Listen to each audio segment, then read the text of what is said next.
Thank you for joining us for our second In Conversation event as part of our Remember the Future programme. My name's Beatrice and I work at Orleans House Gallery, a contemporary art gallery programmed by Richmond Art Service set amongst gardens and woodland overlooking the River Thames in Twickenham, London.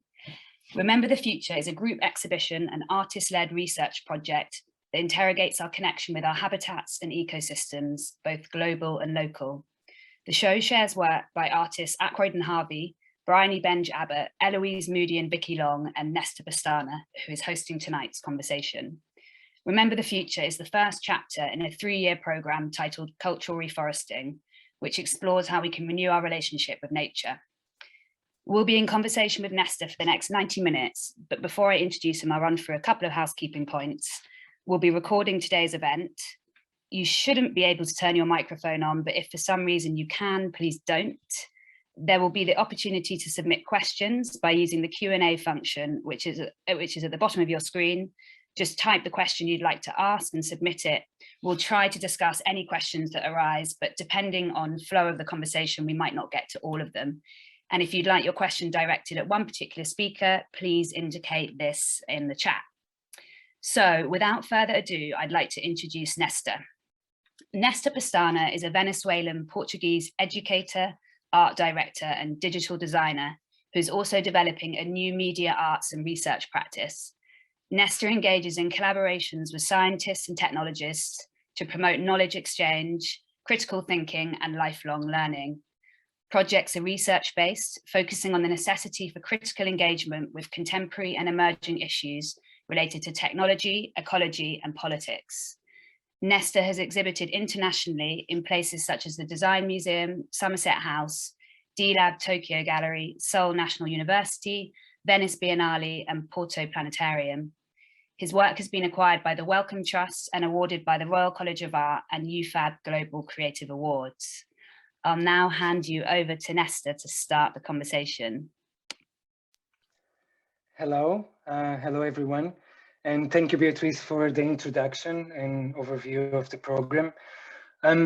This In Conversation will be roughly divided into 2 parts. We will start with a conversation with Lisa and Jatun, followed by a presentation by Dr. Johanna Schmier about xenodesign. Then Lisa will tell us the creation story of the Sami people, which should be quite interesting and beautiful. I also want to mention that this In Conversation is part of Embracing Otherness. And this is a project that I am currently doing at Orleans House Gallery. It's research-based. And the research looks at how can we relate to other species and entities in a more equal way. Since we all share the same planet, it is fair to think about all the species in this way. But also how better understanding and building empathy with other species and entities might offer us new ways to tackle big issues around climate change and also ecological upheavals. This research draws on the idea that by using world building and storytelling, we can build or create a vision of a possible future world that we want to achieve. And through storytelling, we might inspire others to help construct or build this future that we are envisioning. I'm interested, for example, in how, for example, science fiction informs technology, technological developments and also scientific developments, and kind of like draw a parallel. If we could do the same with, for example, policy making, can fiction inform or inspire policy making and social behavior? So this is one of the questions that I'm trying to answer through this research.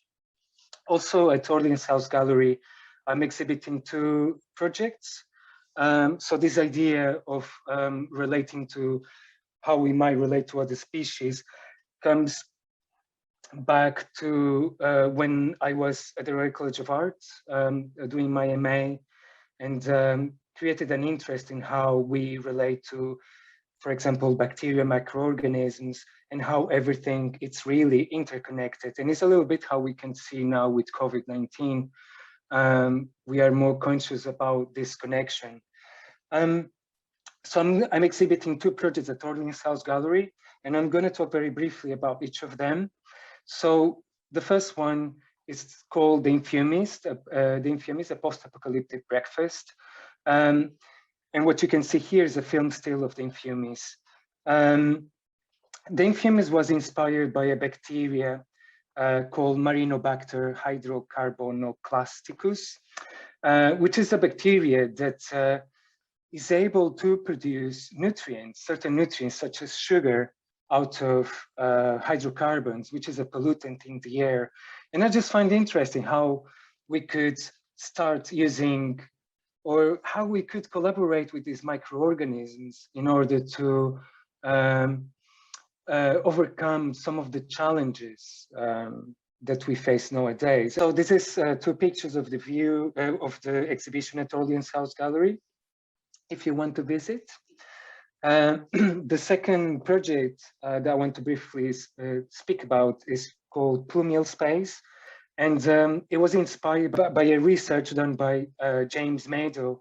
And he found that a relatively inactive person emits a plume of microbes at a rate of about 37 million per hour, which this means that even if you are standing static, like, for example, now I would imagine, your body is constantly releasing microbes due to the body heat and things like that, or like small winds, because these microorganisms are very minute.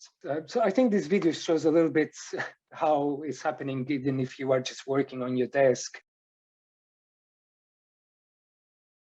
So the project kind of like draws on the idea that what if this technology is used in the future to identify people? To draw a critique on this subject, mainly because this is something that scientists are currently doing and researching.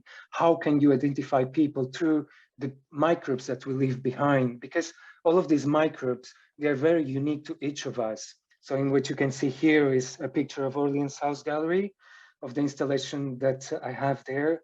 And it's 3 different archetypes of this future world. Again, if you want to visit and see the project, feel free to, if you can, and if you are in the UK, in London, especially to visit Orleans House Gallery. I'm going to start the conversation, proper conversation. I think that was just an introduction to the project that I'm doing and the project that I'm researching at, the project that I'm researching at Orleans House Gallery and the projects that I'm exhibiting there. And I want to start with Lisa. Lisa, thank you for taking the time to join us today. Hello, thank you for invitation. Lisa Holmberg is originally from the Finnish side of the Sami land. She is a film commissioner at the International Sami Film Festival in Norway, and has worked internationally with indigenous filmmakers in Alaska, Canada, Greenland, Sapmi, and Russia, with the purpose to establish an Arctic Indigenous Film Fund. And she's also a filmmaker and has worked in the film industry as a producer, production manager, and film consultant since 1994. In 2018, Lisa joined the European Film Academy and was also nominated chair of the Council for the University of the Arctic. She has worked as a rector of the Sami Education Institute in Nari, Finland, supporting Sami languages, cultures, and livelihoods. Lisa and I first met in a lecture organized at the university, that we organized at the University of Applied Arts, Vienna, while I was teaching there. And it was very inspiring to hear, and it is actually very inspiring to hear about the Sami culture from a Sami person such as yourself, Lisa. So the Sami people have a tradition that is very much connected to the land, to the flora, to the fauna, and in particular to specific species, the reindeer. And this is a relationship that goes beyond practical matters such as herding or the production of things that the Sami people use and consume, but also as a matter of companionship. And I find this really touching and beautiful, this sort of like a relationship that you build with these species through the years, and the culture that is around it. So Lisa, could you spend some time talking about these relationships that the Sami people have with the land and the reindeer in specific? Thank you, Nestor. Yeah, it's a big, huge issue to talk about the land, and but I'm starting with the land. I'm here in the International Sami Film Institute in the middle of the Sápmi, Sami land. We are now in Norway, and I will show you, but the evening is coming, so I don't know if you can see, but I don't know if you see, like this Torvekammi, like this is outside our office. It tells you how near the Sami people are in the nature, so that the nature is designing our life, like this house. It's not blowing away with the wind, or it's not if there is a very much snow, it's not crashing, or the enemy can't see it from the distance because it looks like a nature. So everything is designed by the nature. Otherwise, we are dying. It's very, very simple.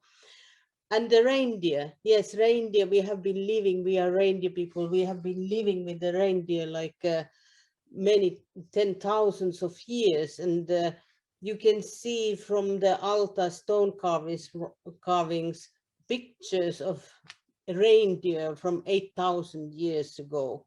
So we have been with reindeer, and not only that they are wild, but we have fenced them and living with them. It's our transport, it's our warmth. We are making the clothes, we are making the tents, teepees, we are making shoes.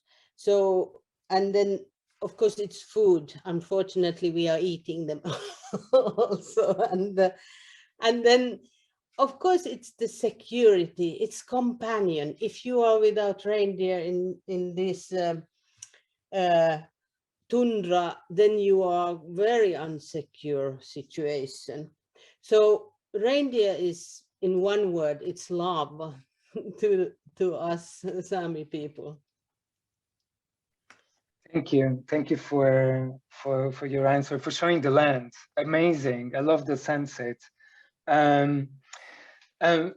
I mean, this of course shows what you just said, the importance that the practice of reindeer herding and the reindeer have to the Sami people and culture. But then we face a huge issue, and that is climate change, right? So issues regarding changes in seasons, but also the forestry industry and the forestry industry, and also the construction of big infrastructure, like wind parks or hydropower structures. How is it all of this and climate change affecting not only the Sami people, but also the reindeer?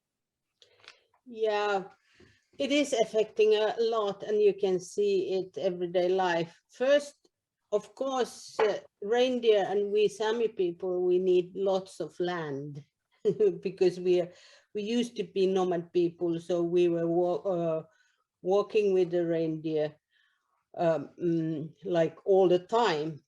So nowadays, the more there will be roads, and the more there will be tourist center, and the more there will be mines or forest cutting, the less we have space to our reindeer and our people. So we have to adapt. I think reindeer will adapt, but I don't know if we Sami people can adapt all this change. And then the climate change, you can see that those winters are coming much later than usually. So the reindeer are migrating, but they can't migrate because the lakes and the rivers are not frozen like they usually are. And then, of course, in the end of the winter, the spring is coming too soon. So when the reindeer calves are coming, they are getting the birth, they are first using the mother reindeer milk, but then they are starting to eat the little bird's leaves. And nowadays the bird's leaves are tending to be too big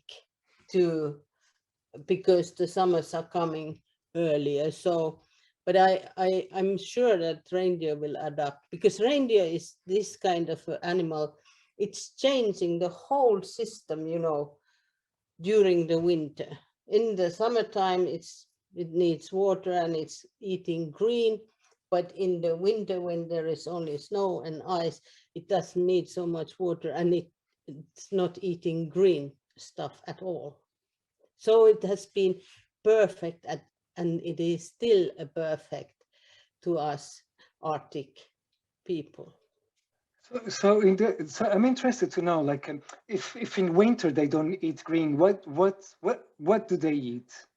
What do they drink if the lakes are frozen? They are eating snow, and Oh, then they drink the snow. Okay. yeah, and then they are digging under the snow some sort of a little lichen and those things which are growing there. And also there are lichen in the trees, so they are eating that black stuff which is on the trees also. So, and I'm imagining that during the winters, if like if the seasons are a little bit different and there's rain, then things become ice, so they cannot dig into the snow, correct? Yeah, that's a big climate change thing, because nowadays you can't trust the winters. Middle of the winter can come rain, really rain, and then it's freezing, and then it's very difficult. Or like 2 winters ago, it was so much snow. It was like incredible much snow, so it was difficult to the reindeer to dig under. Interesting. Interesting. On a slightly different subject, so the Sapmi, or the Sami land stretches across, different. You already hint into it, but it stretches across different parts, different countries even. So Finland, Sweden, Norway, and Russia, and you of course have to deal with all of the legislations that are coming from 4 different countries. I can't imagine the complexity of what that might look like. But at the same time, historically, the Sapmi have been inhabiting this area for much longer, correct?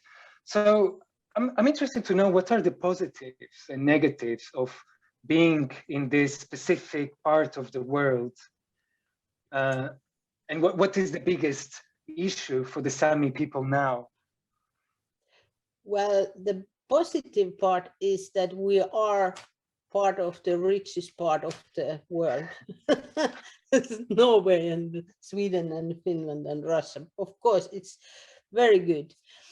But the negative is that those borders, which came like 100 years ago, or we have been here at least 9,000 years. The stone carvings are saying that we were here. And now those borders, which they have just the lines in the paper, it's so high, like the whole education system is different, and supporting system for the reindeer. For example, you can't get across the border with reindeer, not dead or alive reindeer. It's so hard.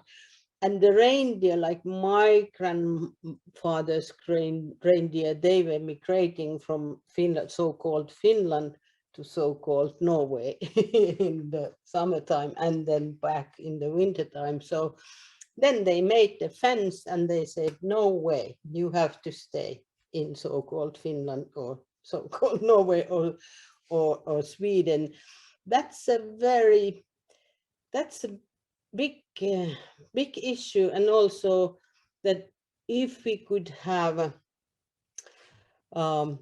because every country is treating us differently, like we don't have language rights for our children in the schools. We are learning in Finland Finnish, and in here in Norway Norwegian, and so on. Only a little part of the Samiland, northern part of the Sami, we can learn in the school our own language, but most of the Sami children are not getting this kind of language education. And I think it's part of this system that we are in the 4 different countries.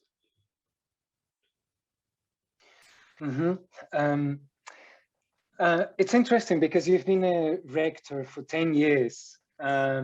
And I wonder, you were talking about education being different in these 4 parts of the world, and I'm interested to know, as an educator myself, how do you see education, the Sami education, in relation to?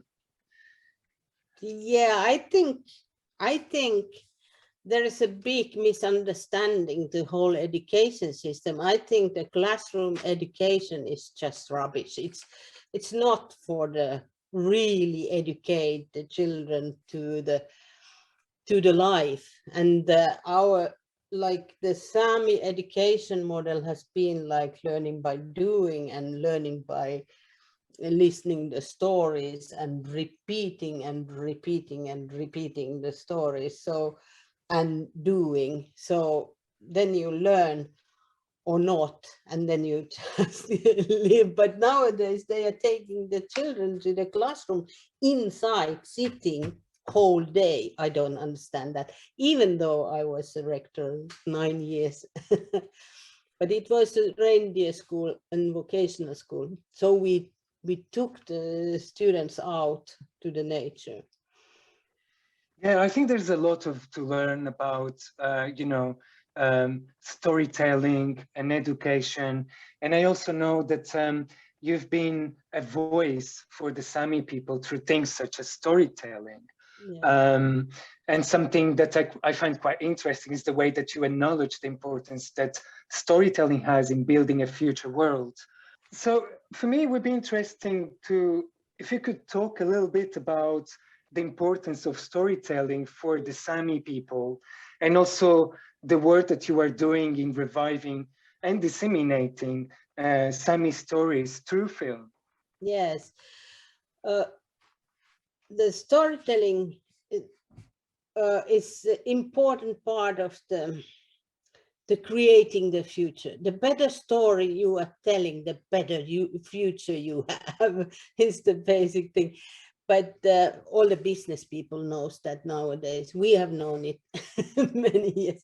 So that's why it's very important that we are owning our stories and we are telling our stories the way we want.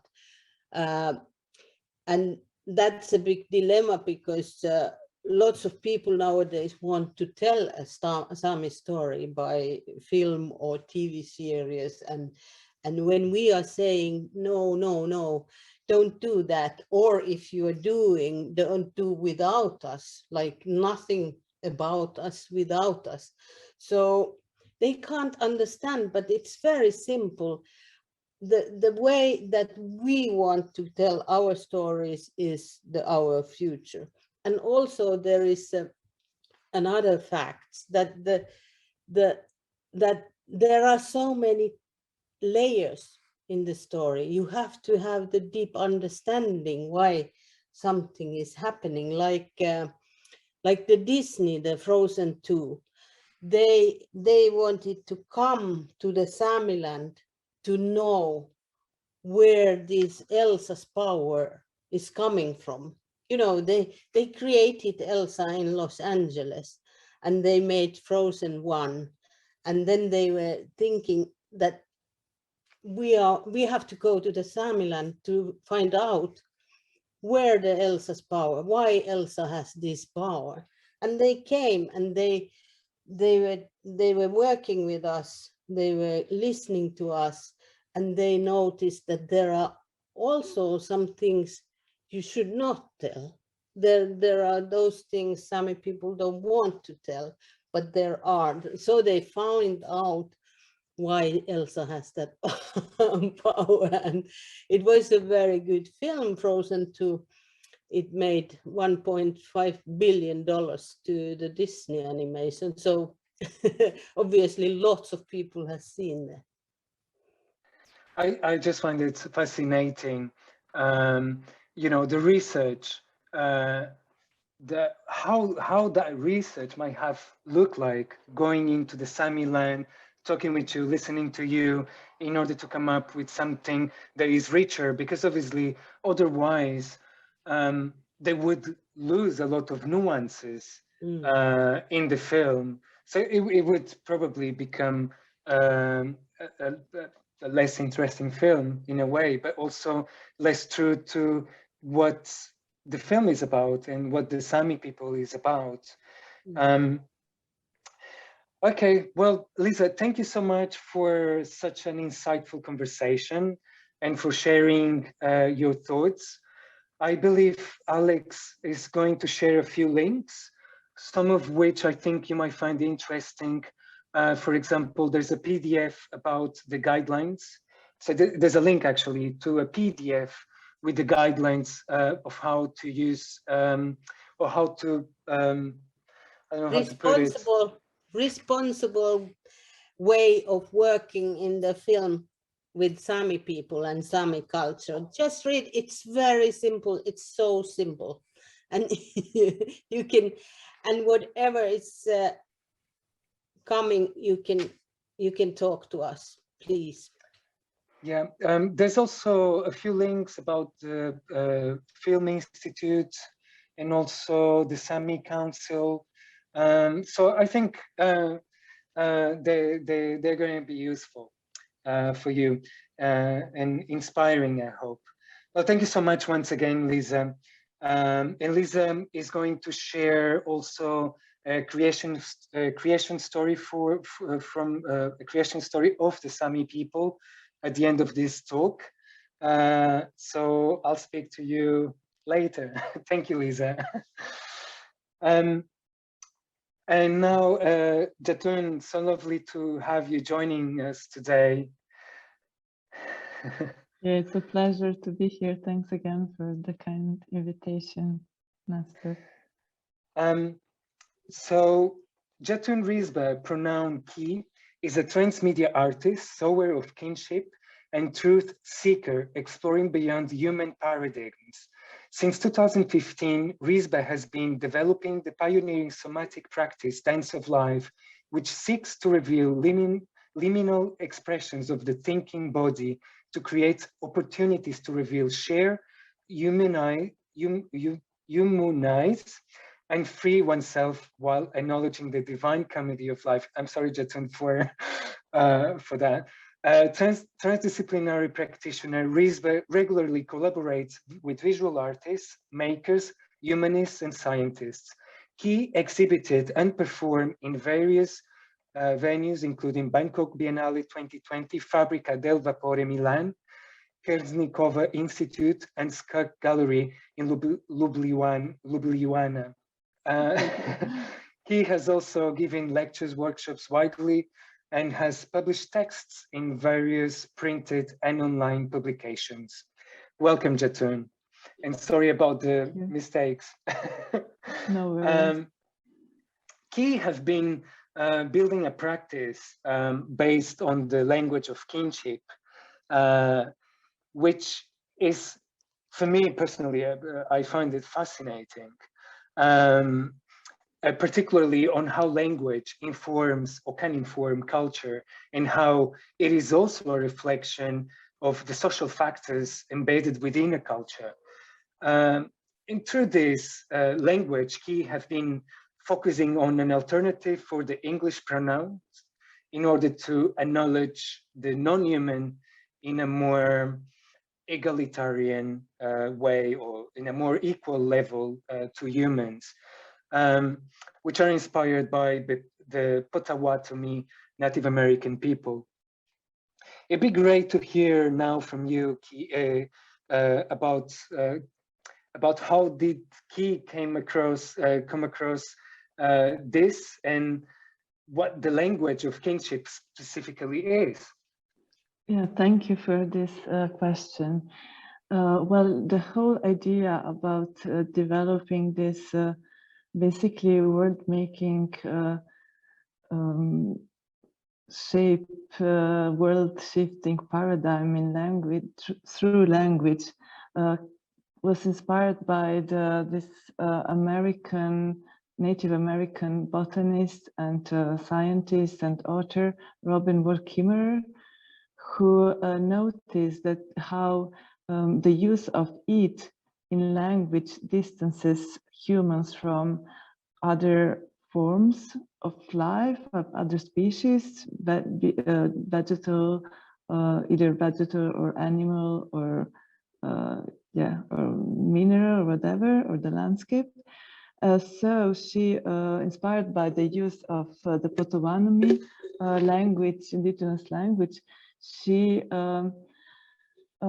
came to this alternative pronoun, which is ki for singular use and kin for plural use. And for example, to offer, to show how can be used, instead of saying birds are flying south because winter is approaching, you would say, look at the sky, kin are flying south to hotter climates right now. And by this, like, it's a way how to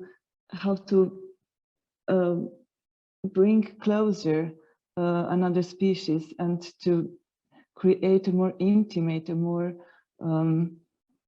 rapport with otherness, and building familiarity with other forms of life that co-inhabit basically the same ground, the same world. We're all inhabitants of Terra, of Gaia, and so, or for example, instead of saying an ant, look, there is an ant on the floor, you say, look, keys on the floor,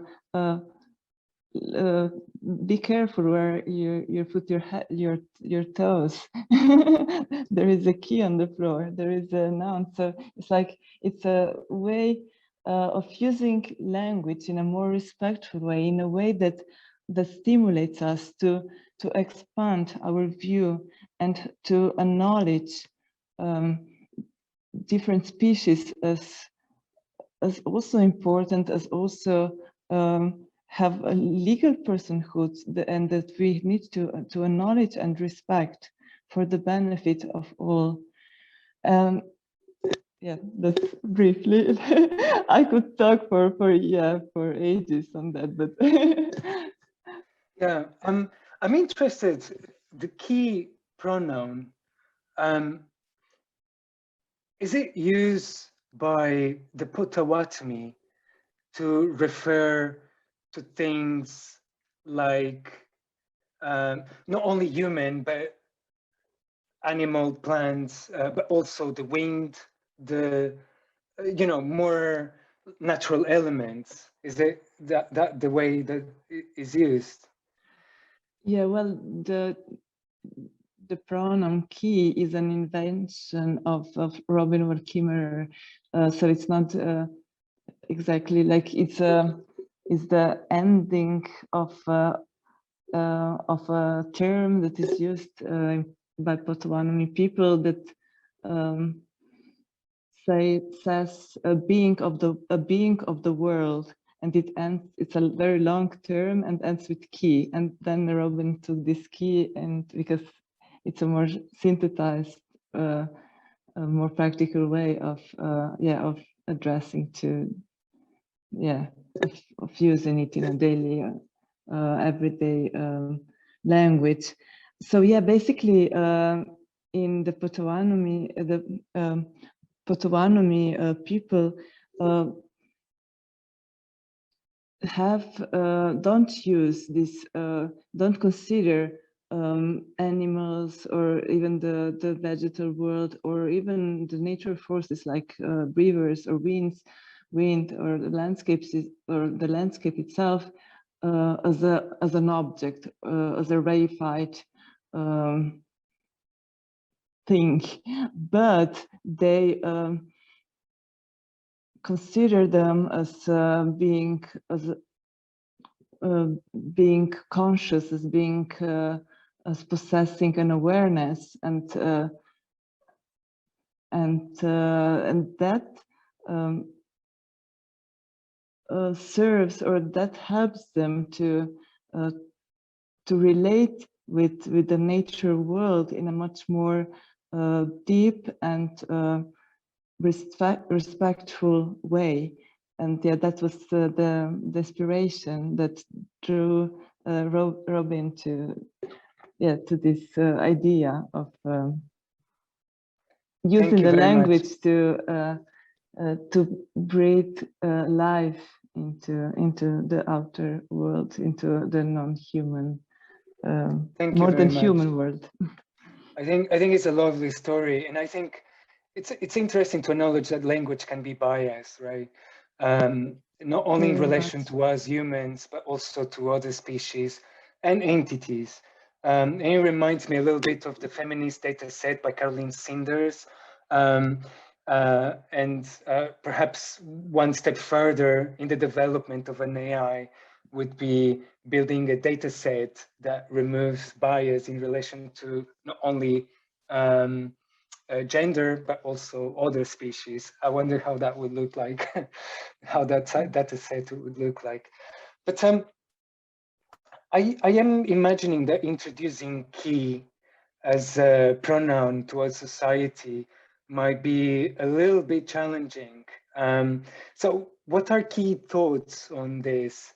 Do Ki think society is ready? Yeah, well, Ki has been using these pronouns in English for more than, from January 2020 on, so yeah, a year and a half. But in different contexts and different type of occasions, and what Kin experience, or my usually experience was that people are having difficulties in putting their minds into this expanded framework, and which is totally normal, or like something to expect, because it's a very deep just like process, also for the user of these pronouns, that really unveils like mental habits, behavioral habits that are hard to face, that are so it's a very it's a deeply transformative method, or like training that one can engage with together with others, because that's the aim, how to together build up a more inclusive world. And the nice aspect of this training, of this world making practice, is that it's totally it's very generous, it's very like there are no fixed rules, it's very fluid, and it's very very kind, because of course the users constantly make mistakes, because it's a very challenging task to ask to anyone, for everyone to put oneself into this all-encompassing perspective where everything has every force, every organism has rights, has a meaning, is abiding in consciousness, has a mission or whatever. It has importance. And so, but this is exactly the beauty of it, because it's a process of learning. It's very challenging, it's very demanding. You will fail all the time, but through failing and through engaging with this practice, you will definitely expand your views and your consciousness, and build up a more loving rapport with otherness, with everyone, including yourself. Thank you very much. I know that you've been, as an artist, I know that Key have been as an artist, you see, exploring all of these concepts, and particularly through a project that Key has been doing internationally, actually, which is called Becoming Tree. And I was wondering if Key could talk a little bit about this project. How did it appear in Key's life, and what are Key's interests? Perfect. Yes. So inspired by this practice, by this language of kinship, like many like a series of projects arose, and one of those was Becoming Tree, that followed the first that followed a previous project which was called Becoming Cow. And all this, the entire series of the Becoming series deals with exactly with this practice of building empathy and building mutual understanding between species, and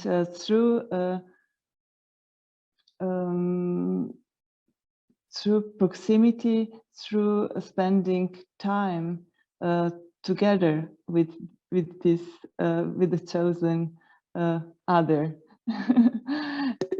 And so the Becoming Tree specifically project was born in spring 2020, and enacted for the first time in April, end of April. And this is the time of the first global lockdown due to COVID. So it was a time of extreme hardship for many, and time of social distancing with big changes for every single person on Earth in some way or another. And but at that time he returned back from London to native Slovenia, and there spent huge amount of time just in forests, because Slovenia is covered by forest, like 60, no, yeah, I think 60% of the entire landscape of Slovenia is covered by forest. So there's a huge amount of trees, and there is a local forest that is very dear to Key, where Key went to do walks every single day, and really found these walks in the forest very healing and very helpful for dealing with this situation of the pandemics and social distancing. So like a desire to share this experience and to bring hope and to bring to offer a healing experience to online audiences who are not so lucky to live nearby forests. Yeah, that was the main motivation behind the idea of the first durational performance. And then since it was quite impactful and had a very good feedback, this action of spending time like with a tree, basically lying still on a uprooted tree for 1 hour and stream this action live, was then repeated in all the 4th season of the pandemic year 2020. And not only that, since the second inaction of the project, it became a collective project. And so it involved artists spread all over the world who also engaged, who did different types of actions together with trees, and streamed live in the same time, simultaneously, their actions via a shared Zoom screen. And yeah, that's resume. I also want to emphasize that Key mentioned when we spoke some time ago that Key is using, so some of the money is going to plant trees, right? Which I find fascinating. Yes. So it goes beyond an art project to become also an action in the planet, on the planet. Exactly. It's an eco art project. That's how we like to talk about it, because and also a community building project, because it involved really a huge amount of both artists and designers and audiences, global audiences and global artists. And it helps to spread awareness about the importance of restoring and taking care of the environment. But also all events are donation tickets, like that are very inclusive. So the amount that you decide to pay is up to you. It's totally open. But for every ticket there is like a donation that for tree planting, and that is done by the organization Tree Sisters, that is focused specifically on tropical reforestation with indigenous species, and which is done in a very well managed way. So, I think it would be great to see a little bit of the film that Key has to show. And one question, shall Key show the personal video and the collective video? I think probably we're not going to have time to show both of them. Key has to show one. Okay. Perfect. But I just want to mention that if we have time towards the end, I mean, obviously, we can show the second one or part of it. But maybe it's better to show the collective one. Mm-hmm. Okay. In this case. Okay, so yes. Screens, yeah. And then the personal can be shared via link. Probably. How long is I will show Perhaps just, Guy can show just 3 minutes. yeah. Okay. Is it working? Yes. Okay.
Thanks, Jatun, for sharing the video.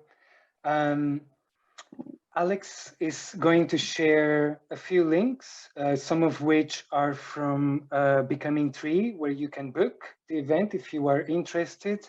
There's one happening soon. If you're interested, don't forget to book. And thanks, Jatun. So, Dr. Johanna Schmied, thank you so much for joining us today. Hi. Hello. Dr. Johanna is a designer and interdisciplinary researcher. She is a professor of design at Folkwang University of the Arts. Her inquiry-based work explores the interactions of design, art, science, technology, and futures. She holds a degree in digital media from the University of the Arts Berlin and an MA and PhD from the Royal College of Art London. Her work has been published, awarded, and exhibited internationally, including at the Institute of Contemporary Arts in London, the National Museum Stockholm, the Venice Biennale of Architecture, and Ars Electronica Center Linz. Johanna and I actually studied together at the Royal College of Art back in 2014, so long ago. She has been developing a body of work through her research and practice, exploring a transversal engagement in design called Xenodesign. And Johanna is now going to do a presentation about this subject. And I pass it over to you, Johanna. Thank you for the introduction, Nesta, and for the invitation. It's great to be here. So you should see my presentation now, I think. Okay. Yes. Perfect. So Xenodesign is a design approach I explored in my PhD, where I developed design techniques that help engage with the Xeno, the other. And the way this is done in my research is not in a sense of emphasizing difference, but in highlighting and in exploring interconnectedness. So it connects to a lot of the issues which have been discussed today already. The reason I started this project was that design has always been very human-centered. Even the design practices that aim at critiquing or questioning the status quo, like, for example, speculative design or discursive design, which Nesta and I have been working in for a couple of years now, and which was also a focus of our MA degree. So, of course, given the situation we're now in with the climate crisis and biodiversity loss, the question emerges what role art and design might be able to play in decentering the human and also questioning the idea of the human as separate from nature. And this idea of the human as separate from nature, which has been particularly dominant in Western culture since the time of the Enlightenment in the 18th and 17th century. So the thinking at the time emphasized differences between human and nature, human and animal, but also differences between humans, such as between genders. For example, what you can see here in the picture is the first declaration of human rights at the time of the French Revolution.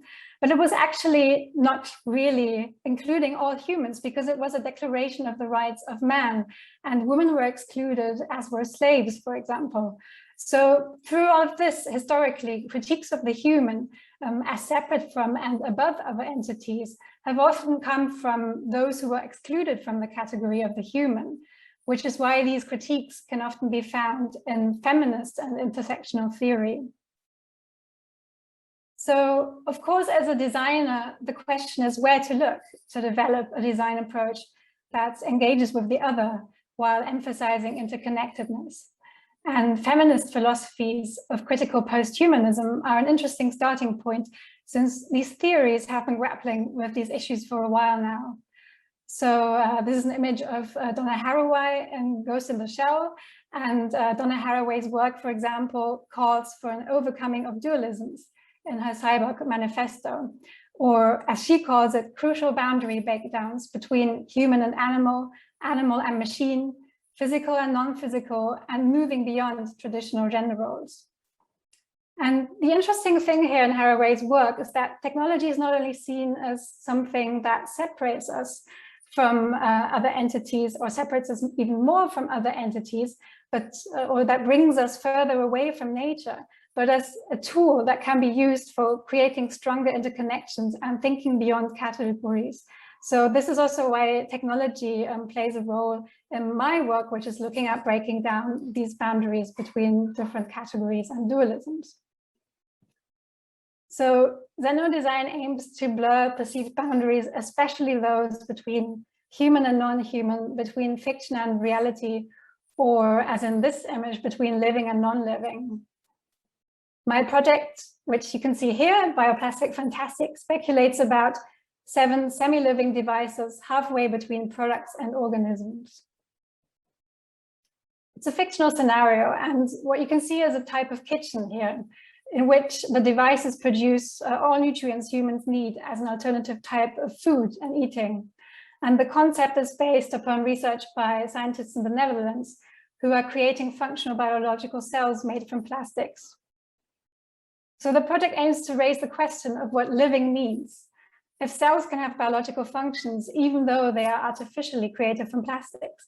And it also discusses how technology can blur these lines between living and non-living, and asks how this might impact our relationship to these entities.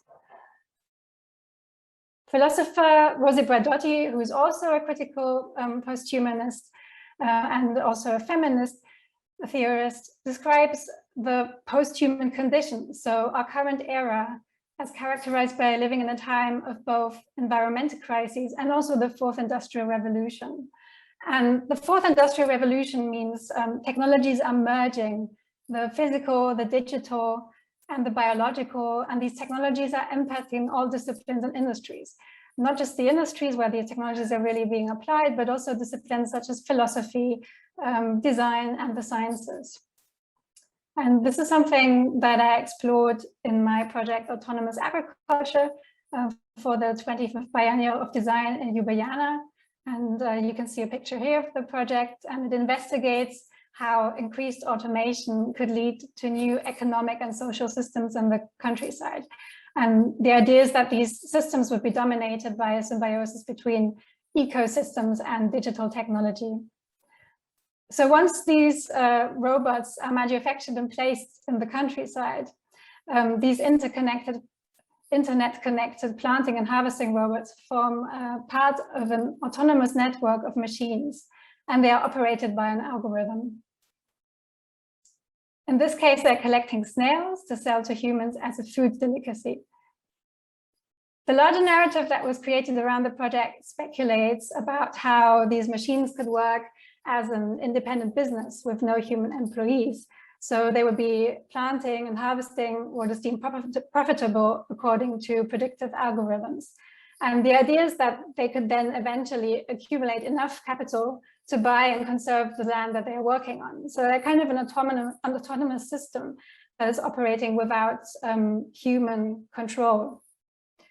And the project was exhibited in a field along a cultural walking path in the countryside in Slovenia, where several projects about the future countryside were also shown.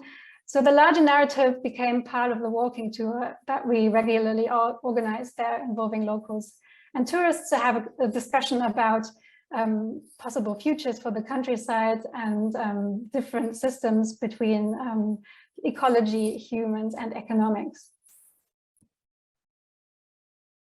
And this is another project titled The Outside Inside. And it's an installation I developed for the Futurium Museum in Berlin, which consists of 3 parts, which explore relationships between humans, technology, plants, lichen, and mushrooms. And the project develops based on the concept of alienation, which is a concept that it takes from xenofeminist theory. So there's basically a xenofeminist collective, Collaboria Gubonics, which published the Xenofeminist Manifesto, and also Helen Hester has been publishing a lot about xenofeminism and how to use the concept of alienation, which otherwise has often had a kind of negative connotation, in a productive way. And what alienation is it describes a confrontation with strangeness. So being subjected to a shift in perspective, which causes feelings of uncanniness.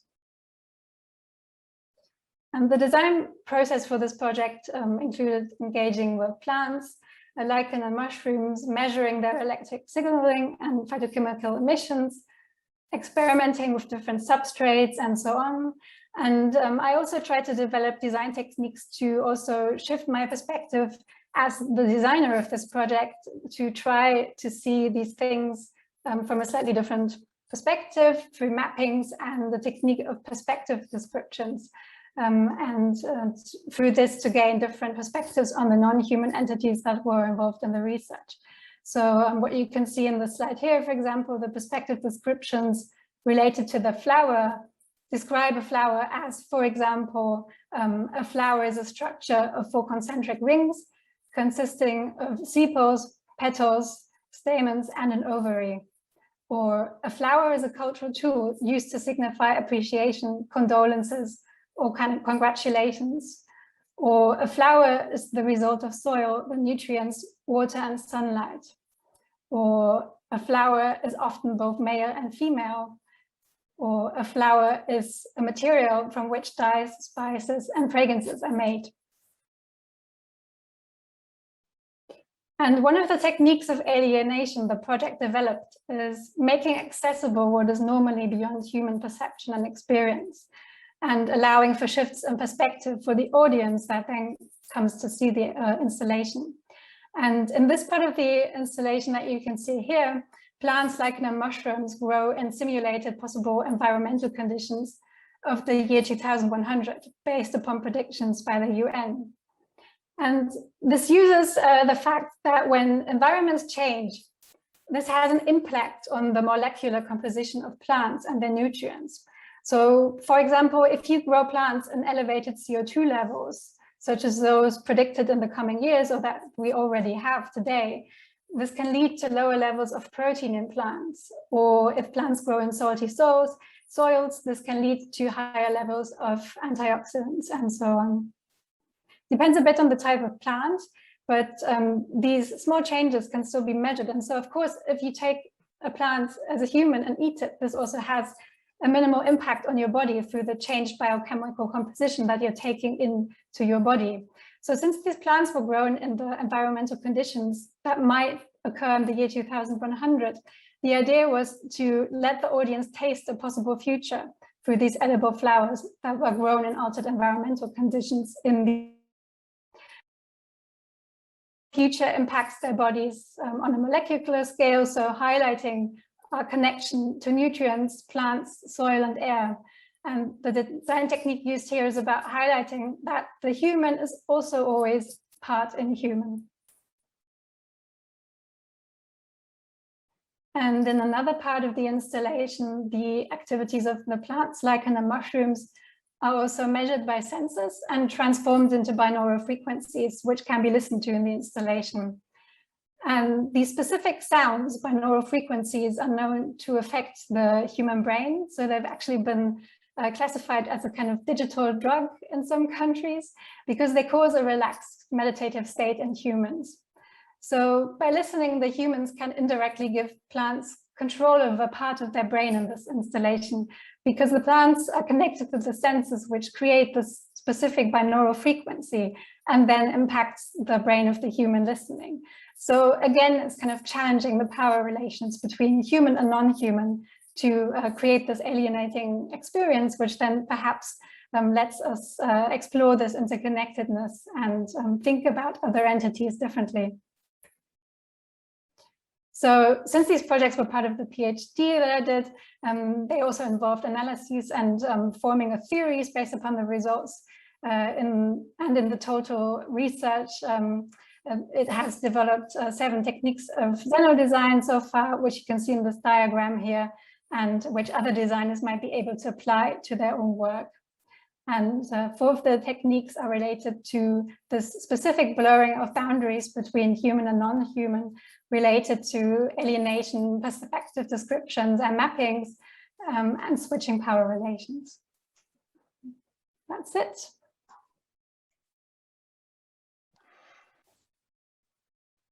Thank you so much, Johanna, for this presentation. I think best if I'm just trying to think. This is a little bit later than I was imagining, but maybe Lisa will tell us the story of creation now, and then we jump into the Q&A, because otherwise we won't have time for Q&A. Yeah, I think that's the plan. It's already night in there, Lisa. Yeah, it's very dark suddenly. Okay. So yes, about the creation story, the Sami people, our creation story, I want to make it very short. It can take 1 week and I can yoik it or whatever, but I'm telling it now. So the legend is so that legend is saying that we are the children of the sun and the moon. In the earth, there were only sun and the moon, and they got fell in love to each other, and they got a son, and they were very happy. And the sun was growing, but then the sun was very lonely in the earth and quite unhappy suddenly. And the parents were very worried that what can they do and they decided to do something to get their son more happy. So the legend says that they sent the son to the space, to the land of the giant up in the space. And off he went, and then the giants were welcoming him, and he was happier there. Of course, he found a beautiful giant's daughter, and they got married, and the legend is telling a very beautiful wedding ceremony and celebration there, and they were very happy. But then the son was getting homesick. He wanted to come back home to the earth, and he, of course, he wanted to have his wife, the giant's daughter, with him. But the giant's parents, they were not so very sure about this plan, and they were, especially the mother giant was thinking, how can I give my daughter to unknown planet Earth with this boy? I don't know what is there. So, but the young couple was very, very determined. We want to go. So the giant mother was thinking, I have to give something with them so that they will survive no matter what is coming, and they will survive, and the children and the grandchildren and the generations will survive. And so she gave the reindeer. So they came to the planet Earth, the son and the giant's daughter and the reindeer. And this is the beginning of the Sami people. Thank you. Amazing. Before we jump into Q&A, there's also the constellations, but that's a longer story, right? Yeah, because Okay. because they of course they got lots of daughters and sons and the whole generation here, this couple, and they got the twin boys, and they were very clever with the reindeer, and they were very clever with the skiing.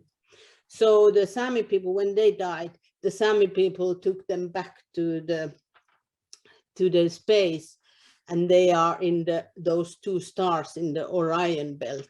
So every time we see the Orion belt and those two stars, they are our sons of the sun. Amazing. Thank you so much. Thank you very much for sharing that fantastic story. I think I will now open Q&A. Beatrice. Hi. So we've already had some questions come in. Okay. So there's one actually for Lisa. I don't know, is it worth everyone having their cameras on now? Yeah, I think so. It's probably easiest, and then and there might be some questions that that people want to chip in, and some questions for everyone as well. So Lisa, this one actually is directed towards you. So you talked about mainstream education being rubbish. So what changes would you like to see so that education can help make us better connected to nature?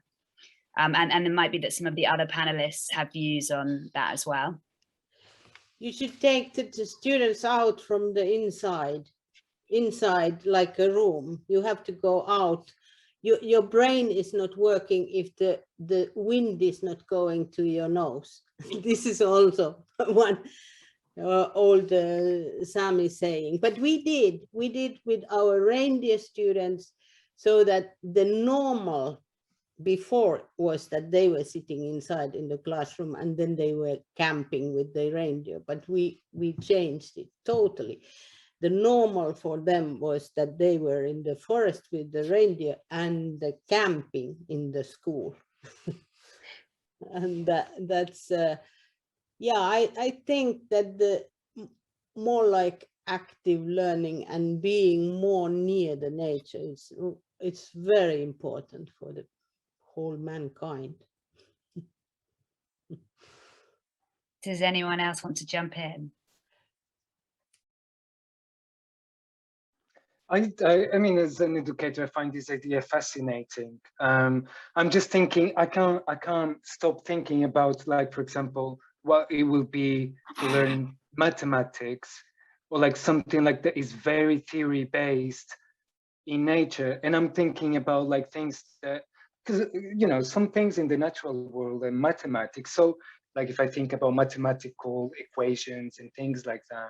So yeah, and I do agree that this contact with nature needs to start early on from the way that we are educated. Absolutely. So there's another question that's coming in, just as a reminder as well for everyone else that's watching, that the Q&A function is open. So if you're feeling brave, pop your question in, and we will ask the panel. So that I think this is a general question to everyone, and this is about hope. So how can we find hope and make our futures feel hopeful as we're surrounded by visions of dystopia in fiction, media, culture, art, etc.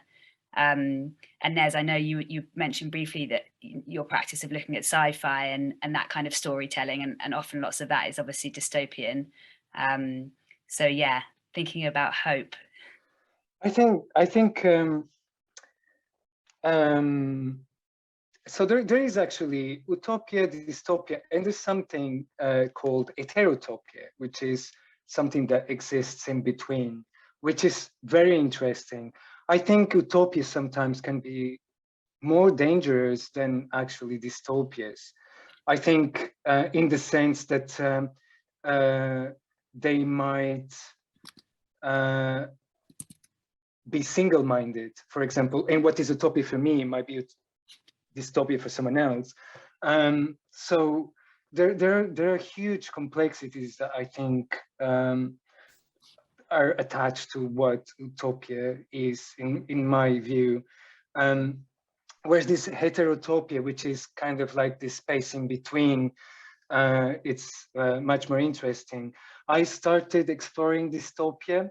I then I then went a little bit more positive, but the way that I explored dystopia was more about this idea of like warning, because I think fiction doesn't have to be always about, you know, it's not about prediction. It doesn't have to be about prediction. At least what I do is not about predicting.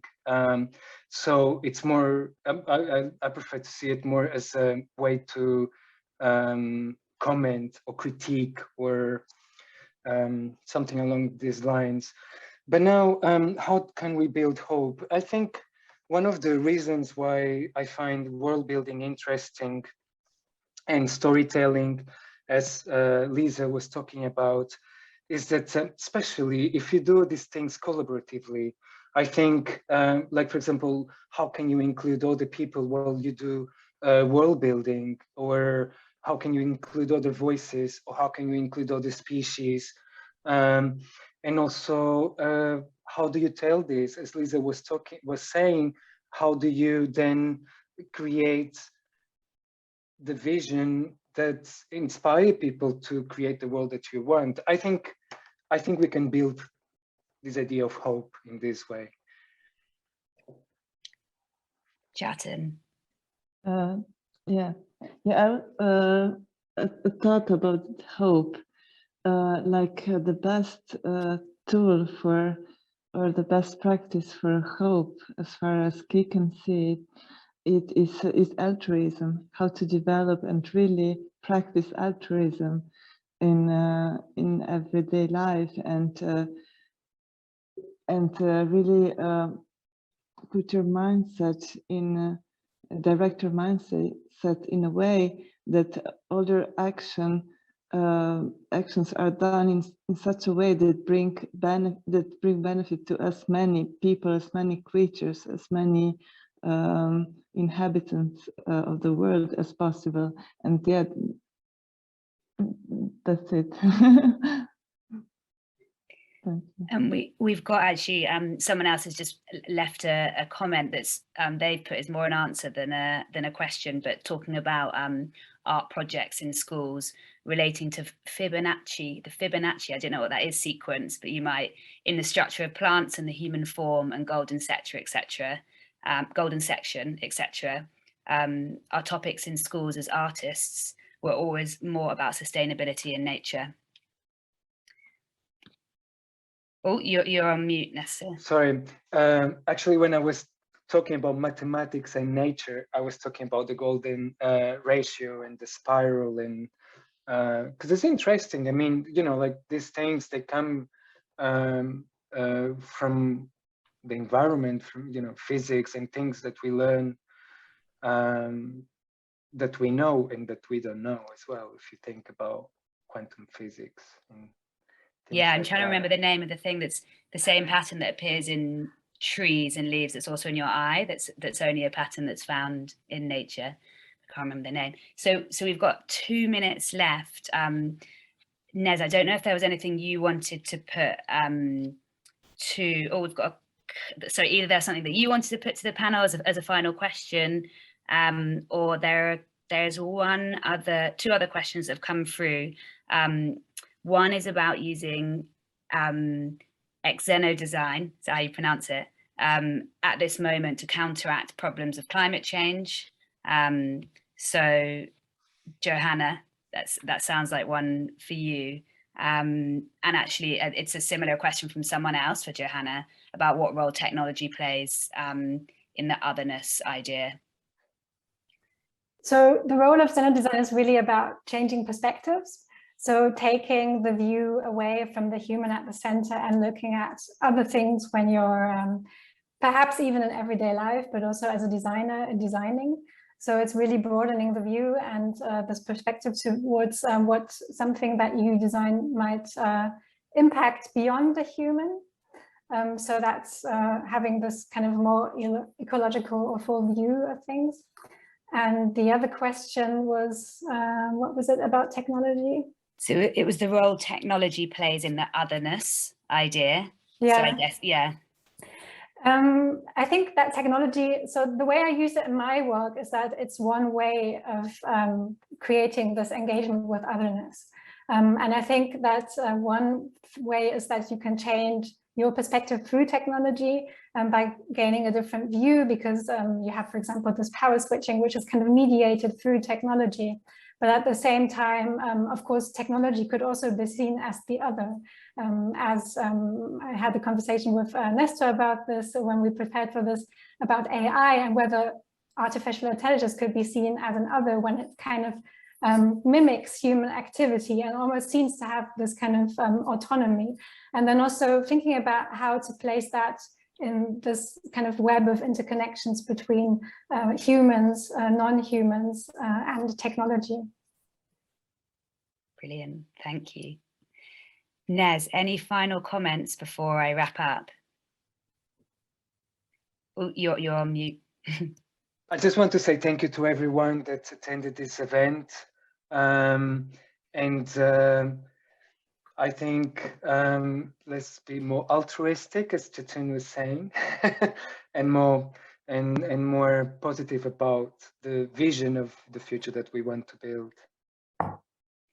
Brilliant, thank you. And yeah, to reiterate that, thank you to all of our speakers and to Nez. That was a fascinating discussion. I can't think of a better way to have spent a now dark, also in London, Tuesday evening, listening to that discussion. Remember, the Future is open now at Orleans House Gallery and runs until the 14th of November. So if you haven't already visited, do come and visit to experience Nez's work. Our next In Conversation event is hosted by Bryony Benj-Abbott, and it's on the 15th of September. And Bryony will be discussing her residency with sculptor, landscape architect, and environmentalist Ian Wright, and documentary filmmaker and science communicator Ellie Mackay. So a huge thank you again to all of our speakers, and I hope everyone enjoys the rest of their evening. Bye-bye.